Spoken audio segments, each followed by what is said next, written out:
В отличие от еврейского Холокоста и украинского Голодомора, мы, граждане Республики Казахстан, еще не дали ни исторических, ни политических, ни экономических оценок голоду в казахской степи. В народе это время называют ашаршлык или зулматты жылдар.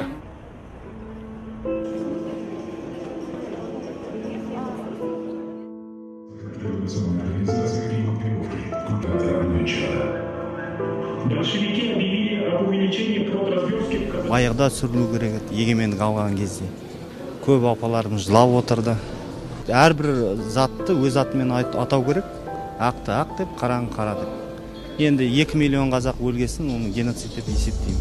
Мына қазақтың зұлматында біз әлемдік қауымдастыққа шығаруымыз керек, халықаралық деңгейге шығарып, бұны геноцид ретінде мойындату жұмысы біздің ең бір үлкен мақсатымыздың бірі болуы тиіс.